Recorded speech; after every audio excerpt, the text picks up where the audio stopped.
Yo guys, Jake Bacon here, and I'm excited for this one because it's been a rough 2020 so far, but who cares about that because the active noise canceling king, they're back. The Sony WH1000XM4s. So why is everyone freaking out about these headphones? Well, for one, the noise canceling on these is just something that you need to experience. Whether you can buy them, try them on at the store, or borrow them from a friend if they have one, you just need to try this. Because all other noise canceling headphones, they just need to be compared to these because, well, when these are on, I really can't hear shit.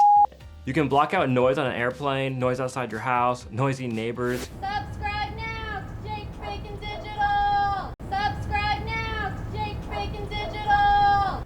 Shut up! Jake Bacon Digital! Kids, roommates, anything.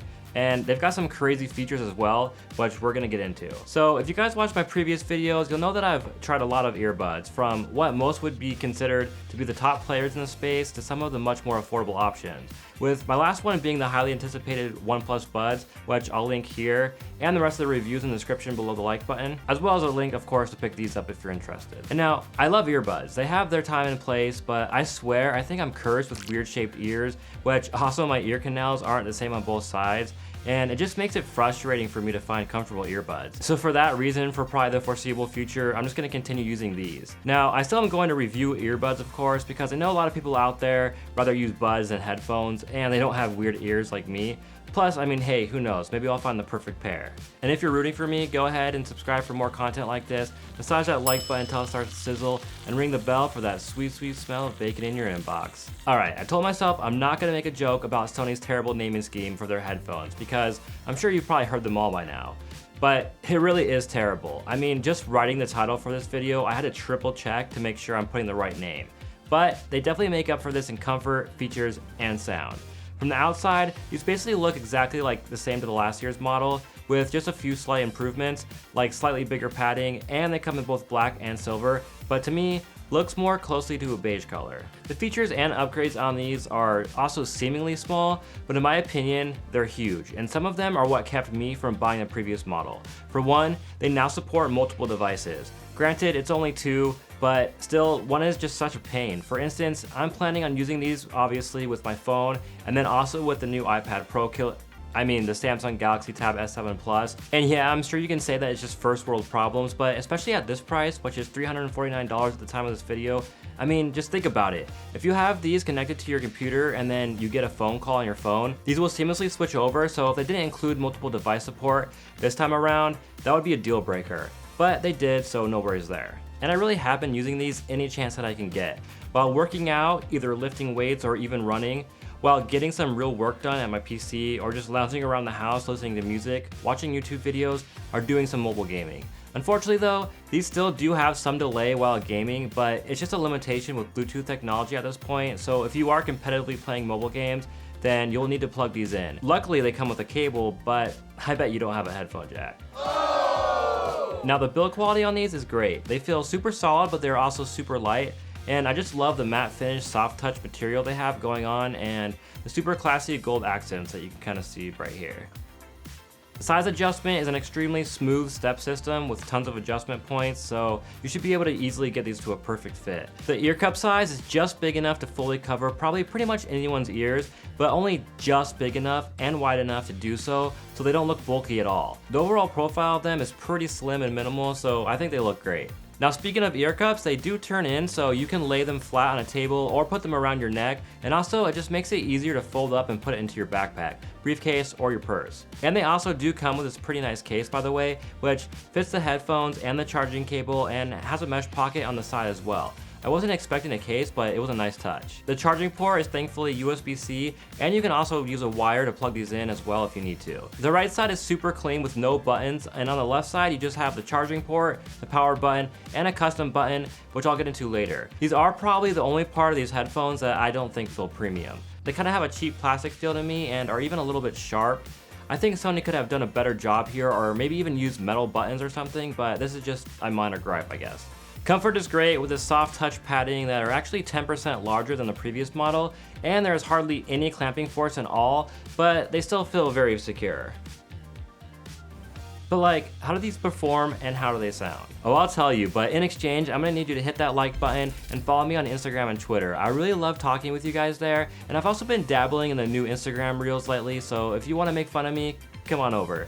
Fair is fair though, so you better hope yours are on par. So the active noise canceling on these is insane. If you haven't experienced something like this, the first time you probably put these on, you might even be a little weirded out because yeah, before they would cancel out lower frequencies, which most ANC headphones and earbuds do, but now they're canceling out higher frequencies too, and even sometimes people's voices. And no matter how good you think your active noise canceling earbuds are, it's just not even close. And that's no fault to any earbuds, it's just super sick they even have the option, but it's just the nature of the technology and the over-ear design. But these are pretty much the best on the market right now with active noise canceling, and man, you really can't hear anything with these on.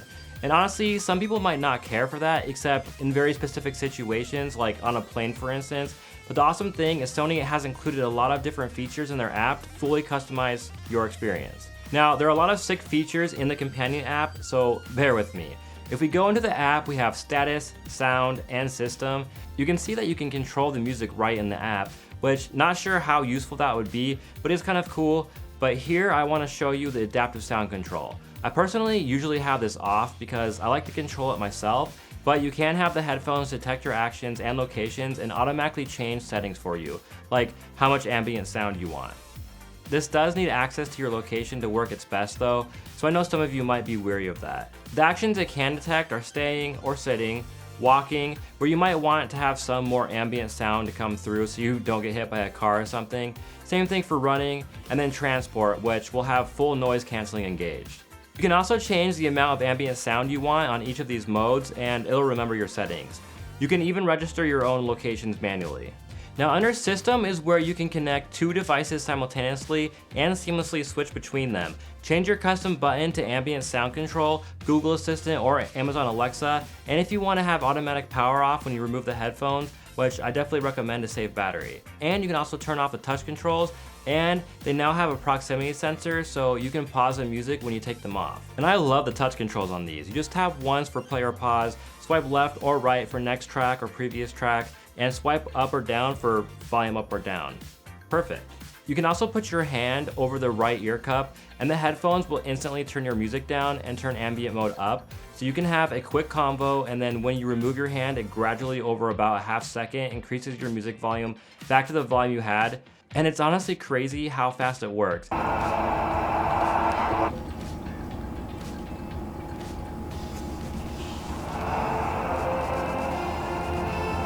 I find it to be one of the coolest features that these have. Now in the sound section, this is where you can turn on or off ambient sound control and also adjust it to your liking.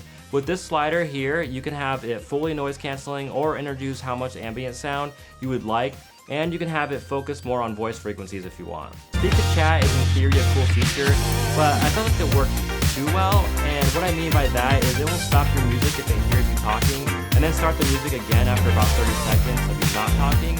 But it just gets annoying. If you want to say like one word or something, it'll just stop your music every time. And you can customize this to have higher or lower sensitivity and how long you want it to wait after hearing your voice to start playing the music again. But it just wasn't right for me, but I can see it being useful in the right situations. Now the EQ has several different presets like bright, relaxed, vocal, and bass boost. And you can also customize it how you want and determine how much of the clear bass setting you want to add, and then you can also save two different custom EQ settings. For the sound quality mode, you can prioritize sound quality or stable connection if you're having connection problems, but I haven't experienced any at all. Now, what is awesome with this is that with their earbuds, if you prioritize sound quality, you can change some settings and enable the DSCE, which in simple terms is basically just an upscaler for your lower fidelity music. But with these, you can have that setting on and still have all your settings controls. Now for sound quality, I listen to a lot of different music on these, from alternative rock, rap, pop, metal, and these sounded great on all of them. They've just got a big full sound with great bass and lots of clarity. And if you start increasing that clear bass in the EQ, it's a lot of bass. Now these definitely sound great, especially for Bluetooth headphones, but I do want to say that if sound quality, as in like soundstage and stuff, and just overall audiophile quality sound is important to you, these just really aren't quite there for the price tag. If you bought just regular headphones at the price of these, you would get a lot better sound quality. But that's just not really what these are about. It's the other features and the noise canceling that are the secret sauce, and the reason that you're probably gonna be buying these in the first place. It's just an awesome added bacon bits on top that they sound really good too. So great, these things are packed with amazing features, but how long can you actually use them for? Well, it's different with noise canceling off and with it on. With it on, I got about 30 hours, but with them off, you get about 38 hours of battery life. Especially since you aren't gonna be using these continuously for that long, obviously, the battery life is great, and it really feels like I don't have to charge them very often at all. But if you do, you can get 5 hours of usage on these with only 10 minutes of charge. I think that's just awesome. And I mean, just think if you forget to charge these, but are about to go on a bus or a plane ride or something like that, you can hurry up and charge them and be good to go. It's awesome. So I think by now it's clear I definitely recommend these, and I know they seem pricey, but they really are worth it and you get what you pay for. And also, if you don't see yourself using a dual device connection, then I'd also consider looking into the WH1000XM3s, which are on a big price discount right now. They've got great battery life, sound, and some of the best active noise canceling in the game. I'll leave a link to both of them in the description. Alright, if you like this video, go ahead and like it. It really helps me out with the YouTube algorithm. Subscribe for more, and always remember, in bacon we trust. Peace.